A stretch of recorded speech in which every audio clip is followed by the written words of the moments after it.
Саламатсыздар ма?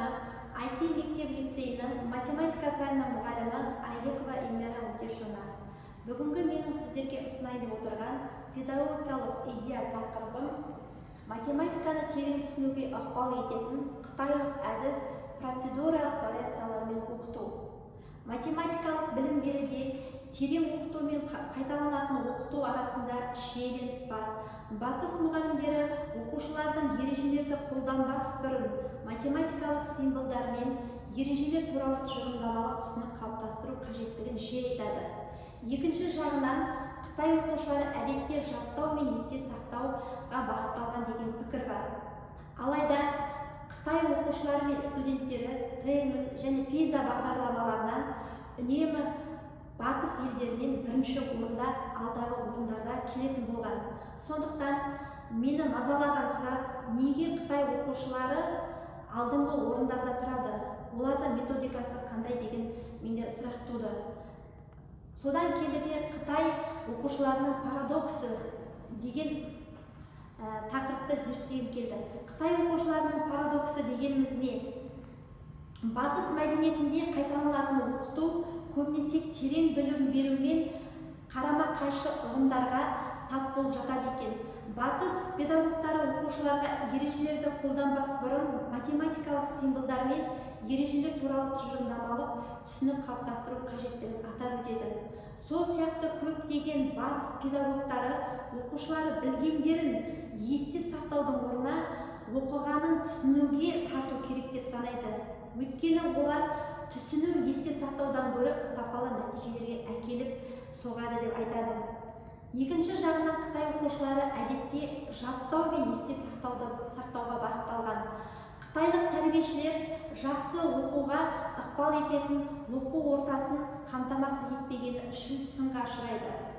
Осыдан керекте ТМС, PISA бағдарламалары, яғни халықаралық зерттеулерде математика жетістіктері бойынша Қытай батыс өңірлерінен бірінші орында тұрады. Зерттеушілер бұл қарама-қайшылықты құбылысты Қытай оқушыларының парадоксы деп атайды. Бұл Қытай парадоксы деген, сонда Қытай методикасы оқушыларға ережелерді, формулаларды жаттатқызып отырады үнемі. Сол методиканы мен өзімнің сабақ беру процесінде үнемі пайдаланып келемін. Мартын вариациялық теориясы Қытай оқушыларының парадоксын шешудің басты жолы болуы мүмкін дейді.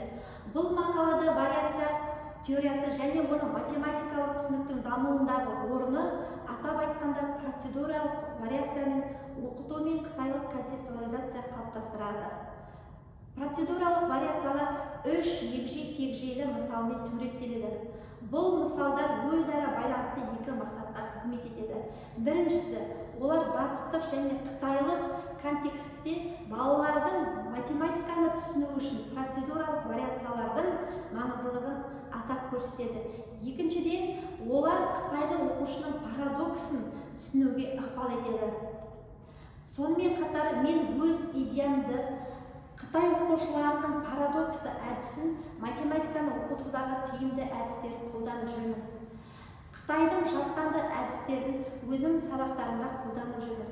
Ережелерді, формулаларды жаттату арқылы оқушылардың есте сақтау қабілеті, көзбен көріп түйсіну қабілеттері жұмыс жасайды және сол жұмыс жасау арқылы ой өрісі дамиды.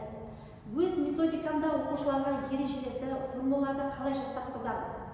Біріншіден, күнделікті сабақта 10 оқушыдан ереже сұраймын, 10 оқушыға сол 10 ережені оқытамын. Жұптық жұмыста, күнделікті сабақта жұптық жұмыста бір-біріне сұрақ қою арқылы ережелерді сұратамын. Қазіргі таңда 9-шы сынып оқушыларына геометрия пәнінен теоремаларды жаттатқызып, теоремаларды дәлелдеуге көп көңіл бөлемін. Алгебра пәнінен формулаларды жаттатқызамын. Жаттаған оқушы мен жаттамаған оқушының айырмашылығы жер мен көктей. Жаттамаған оқушылар бірден есепті шығарып кете алмайды да, олар формулаларды ақтарып, қай жерде қандай екенін естеріне түсіре алмай жатады. Ал формуланы жаттаған оқушылар қандай есеп болса да ары қарай шығарып кете алады.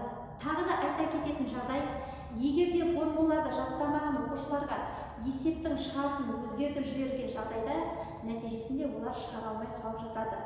Сондықтан жаттанды әдіске көп көңіл бөлген дұрыс деп ойлаймын.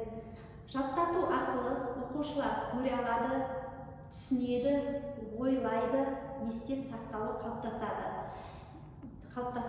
Ендігі келесі менің практикалық жұмысым күнделікті сабақтағы оқушылардан сұрап жатырған формулаларды, ережелерді сұрап жатырған кезім. Тыңдағандарыңызға рахмет.